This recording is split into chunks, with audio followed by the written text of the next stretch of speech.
جس کی شکل انسان والی ہو اس کی مدد کرتے وقت مذہب نہ پوچھنا، بس مدد کر دینا اس کی۔ لوگ اچھا پڑھنے اور اچھا لکھنے والے کو قابل کہتے ہیں، جبکہ قابل وہ ہے جو اچھا سوچے اور اچھا بولے۔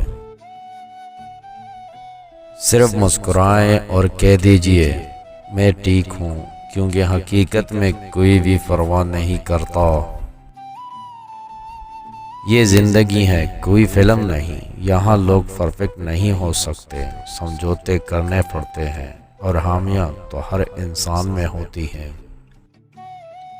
خونی رشتے سب سے زیادہ مقدس رشتے ہوتے ہیں، لیکن بعض اوقات ایسا ہوتا ہے کہ یہ خونی رشتے دار سب سے زیادہ خون پیتے ہیں۔ اے عزت دینے والے رب، ہمیں ان لوگوں کے شر سے محفوظ فرما جو ہماری اچھائیاں تو چھپا لیتے ہیں لیکن ہماری برائیاں پھیلا دیتے ہیں۔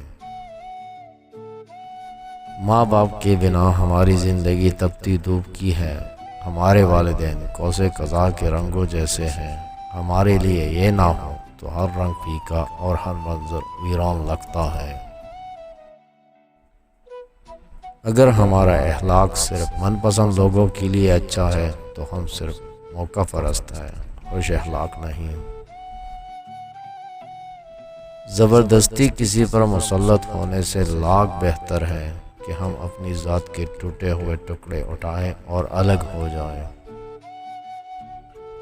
کبھی یہ مت سوچنا کہ ہمارے رب نے ہمیں مشکل میں اکیلا چھوڑ دیا۔ یاد رکھو، امتحان کے وقت استاد خاموش رہتا ہے۔ ہمیں ایک لمبے عرصے تک کتابیں پڑھائی اور رٹائی جاتی ہیں، لیکن حقیقی زندگی کا ایک بھی ورق ان کتابوں میں درج نہیں۔ رشتوں کا سودا ہر روز بدلتا رہتا ہے، میٹھا، نمکین، کرا، بس یہ اس بات پر منحصر ہے کہ آپ ہر دن اس میں ملا کیا رہے ہیں۔